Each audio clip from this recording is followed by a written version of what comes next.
Welcome to SF Commercial Property Conversations with Bruce Bean, where Bay Area investments meet expert insights. Get ready to unlock the strategies of commercial real estate success. So today we've got Josh Hirsch with us, and Josh is in the middle of being the MetaGrowth Ventures man.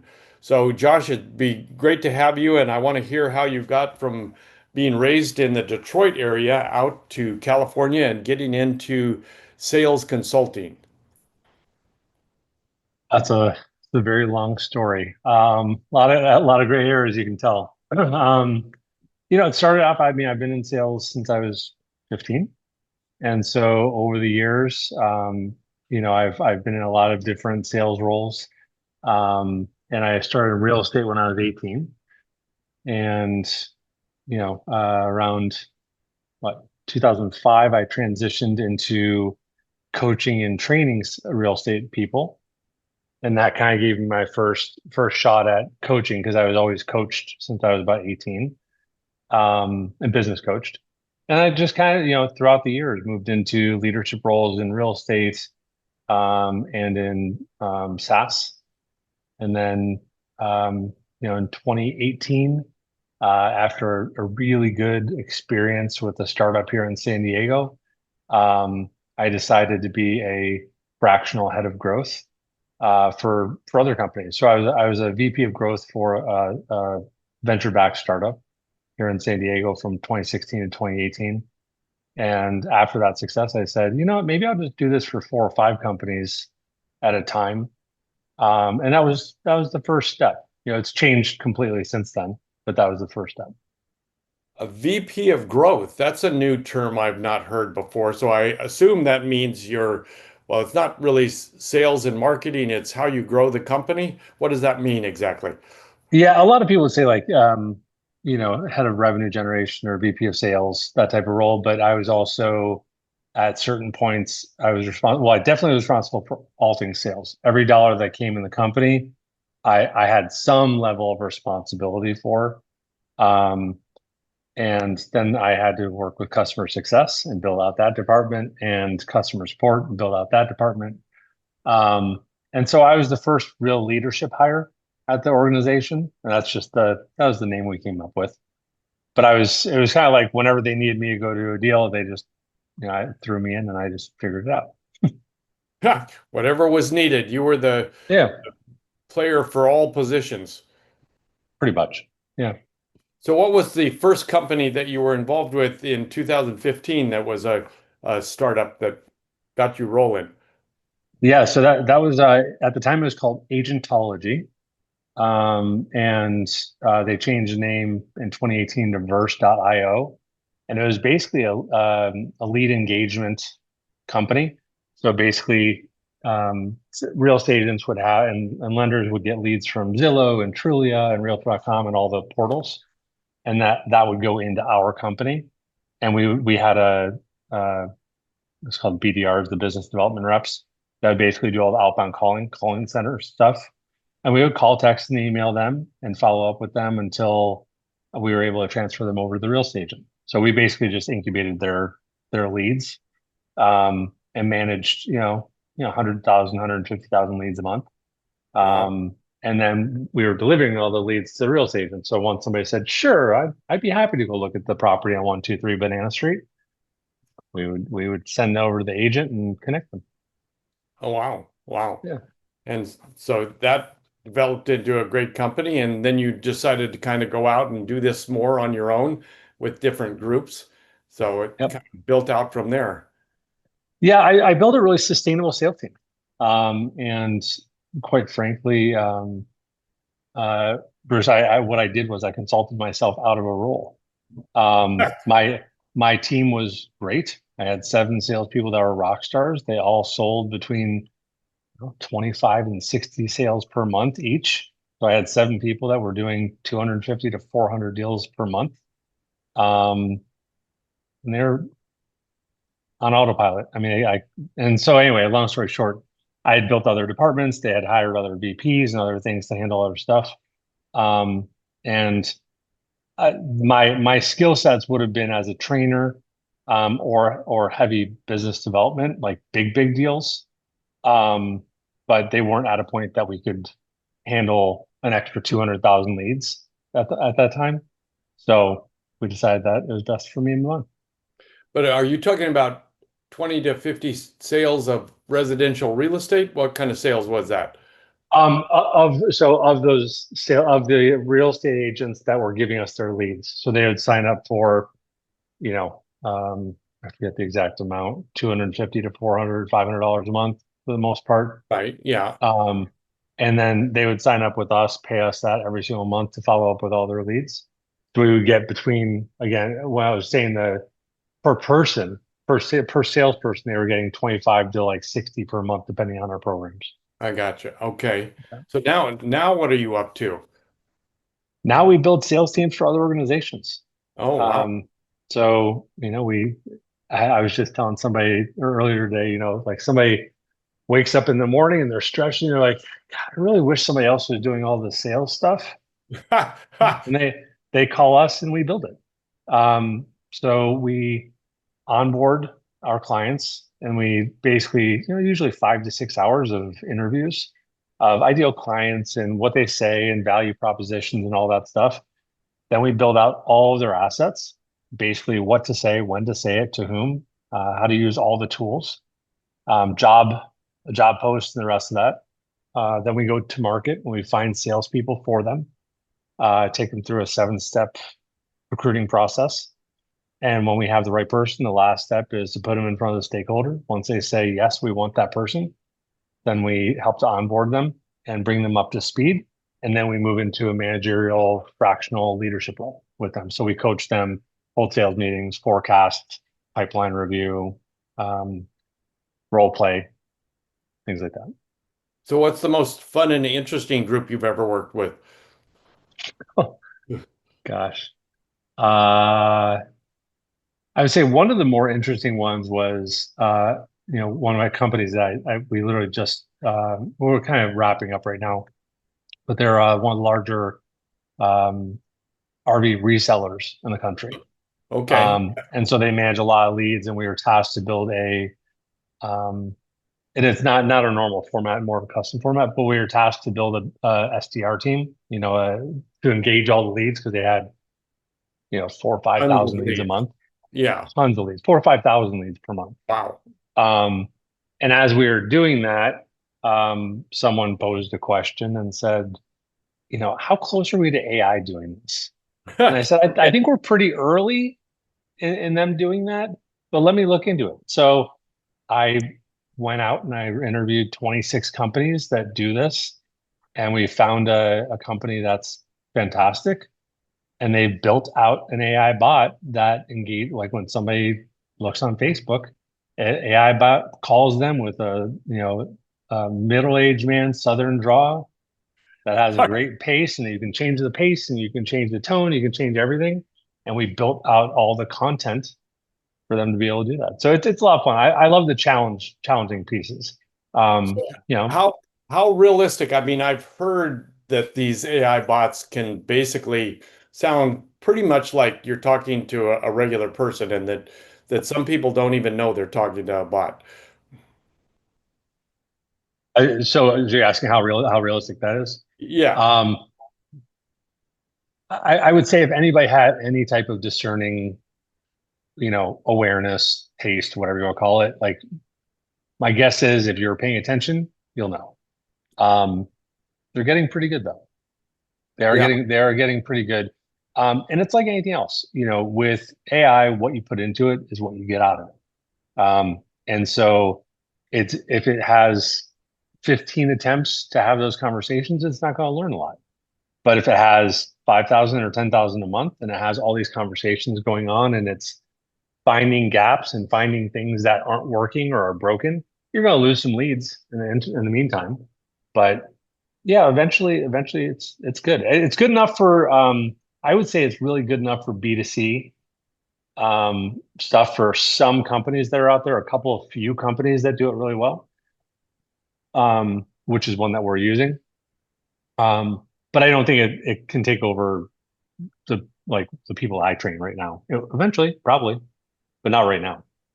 Well, I think you're saying the AI bot basically teaches itself. It'll sort of self-learn, and if it goes through enough iterations, it'll kind of learn how to best get the response needed. It learns it, and or it creates an awareness that there's something that happened, that what didn't work. You'll recognize that a live transfer didn't go through. It said that a live transfer did go through, or they ask for the address and it gives them the address, and then it asks them if they'd like the address again. So there's still some tweaking that you have Right, to do. right, right. Definitely not perfect by any stretch of the imagination yet, but again, it's moving fast, moving very fast. Very fast. Well, it's certainly going to be the future. And so for Yeah. those companies that are trying to chase a lot of leads, a lot of calls, the AI bot might be a very good solution for them, right? Yeah, especially, when you're working in that environment, from what I've seen, the salespeople that a lot of these companies want to afford to call out and make all these calls, they're entry level salespeople. They're not looking to hire, call it six-figure salespeople to do lead engagement all day. Right, They're looking for grinders, and that's a high churn role. I mean, if people get burnt out because they're doing 150, 200, 300 activities per day, right. 400 activities per day for some companies, where Wow. it's like call, text, email, and they do it all at the same time. They make a call and they send a text and email just by pressing a button. Oh, But it's a lot of churn, right? A lot of turnover. right, right. So what would you say the response rate is for a bot versus a person? I know, Chet Holmes talks about 3% response rate, but what do you think the response rate really is? It depends on what you're talking about. So the cool thing about the bots is that you're able to have it call as many times as you want. Mhm. A lot of these systems can make 800 to 1,000 calls, even 2,000 calls per minute. Whoa. So So if you call somebody 15 times in an hour, as an example, you Yeah. know, you're probably getting them, as opposed to the other guy that's calling, once every 4 days, is much higher. So Yeah. I think the conversions are going to be lower right now for the Right. AI Right. bot, Yeah. because some people aren't going to deal with it, or something's going to be weird and they're going to be like, oh, forget this. So I think the conversions are going to be lower, but sheer volume, just Mm. going through leads. If you have a database of 50,000 people, 100,000 people, some companies have databases of millions of people. Right. Right. If you can have it call and say, hey, we want to talk to you about XYZ. If you have, do you have interest? And somebody says yes, be like, great. Well, let me transfer you to Bruce. Oh, yeah. Right. Right. So then you get a human person. Yeah, Yeah. it's a connection piece right now. It's not. That's what I was saying. That it's not going to replace the people that I work with. We're usually selling to like mid-market and enterprise companies. That's who we train, salespeople. Um, so it's going to be. I think it's going to be a good while before that happens. But for right now, as that intermediary, the person like answer your calls, responds, sets appointments for you, the rest of that, it's a great opportunity for a lot of people right now. People are open to it. Yeah. Yeah. So the people that are using AI, or the companies that are looking at AI, are pretty interesting in it. It sounds like. I think it's fascinating. I mean, Yeah. Yeah. I'm Yeah. I'm always up for technology and new ways of looking at things, or finding information, scraping data. Like I geek out over the opportunities of, call it technological efficiencies. Yeah. So do you make any recommendations on CRMs to different groups? Of course. Yeah. Yeah. It's always different. I mean, my favorite that I use is HubSpot. Um, Probably partially just because I know it so well Mm. that I don't have to ask one of my people to do something. I can just go in and go beep boop bop, and I like that control of it. It's more expensive, but it's got ton of integrations. But like Go High Level is catching up pretty quickly, and there are a couple out there that, pound for pound, dollar for dollar, are fantastic. So what's your opinion of Salesforce? Salesforce, I think that it's incredibly powerful, and you have to have somebody that is, um, like more of a true admin, like a real like super administrator that can create reports and stuff, because it's not as intuitive as a lot of the newer companies that have built in the last 5 or 10 years. I remember when I was using Salesforce, I seemed like it seemed like every single time I built a report, there was one little thing off, and I'd Mm. have to like, it's almost like an engineer, software engineer, like having to go through and reread their code, you Oh, know, oh, wow. and I hated, and it's not that level, but that's how I felt. It was like I'd have to Right, like right. look through every piece and go, all right, is that wrong? Wait, did I check yes on that person, but not, it was like, Yeah, it right, just right. wasn't as fluid and easy. So it's like, if somebody doesn't know CRMs, don't do Salesforce, in my opinion. I Right. think it's just too complicated for some people. Um, but if you have somebody on your team, like we at the startup that I was telling you about, one of the owners, the founders, was brilliant at Salesforce. Oh, wow. And it was Okay. great. He could Yeah. create all the integrations. He could do all the stuff. And then we had our engineering team that could do stuff. So if you have that type of horsepower behind you, Salesforce is great too. I think it's just harder to wrap your brain around. So which was the one that you liked the best? HubSpot? HubSpot. Yeah. Yeah. Okay. Yeah. So for those out there, maybe they look at HubSpot. Who Yeah, knows? and there's the free versions. The only problem with HubSpot, Bruce, is they're masters of upselling. Um, and so you go to, I don't know, build a sequence or to get their logo off your bulk emails or something like that, and you Yeah. have to upgrade to the next level. Right, And right. so, you can use it for a period of time, but usually as your team grows, your CRM has to grow with it in Yeah. like a monetary fashion, not just adding people, but like it costs you money to continue to add seats. And our CRM is on there too. Not our CRM, our website is built on the HubSpot platform too. So, Oh, interesting. Oh, so they have sort of multiple things that they can do for you. oh yeah, sales, service, support, operations. You can do sales ticket or support tickets on there, all sorts of stuff. Yeah. All the kinds of things that Yeah, good sales companies need and want. everybody needs it, not just sales. I mean, Yeah. everybody needs operational stuff. I'm working with a manufacturing team that they have RFPs that come in all the time, and these Ah, quotes, and they have 6 different departments of, as it goes through the pipeline, it has to hit these departments. I'm like, there's a reason why it's such a pain in the butt to, like, you've gotten emails where everybody replies to the email back and forth, right. Yeah, yeah, right, and right. you're at like a 75 email thread, and you're like, they gave me the password on one of these, and you have to go through every single Yeah. one. Right. You got to go back and dig through it. Yeah.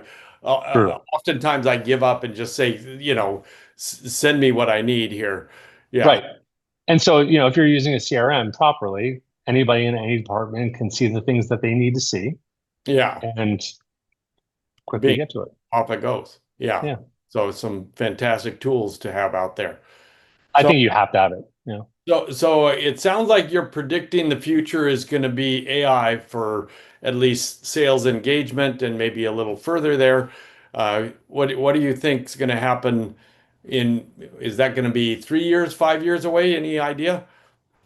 Um, I mean, I would say in the next 12 months, the B2C thing is going to be pretty well Oh, dialed in. oh wow. Um, I mean, again, there's so many different things. If you look at the improvements, even something simple like ChatGPT that everybody uses, right? Right, So it started off as basically a portal that you went in and you did all your stuff and asked questions, and it right. wasn't even really online. And now you can integrate it with images. And my clients, honestly, they'll send me a spreadsheet. Gesundheit.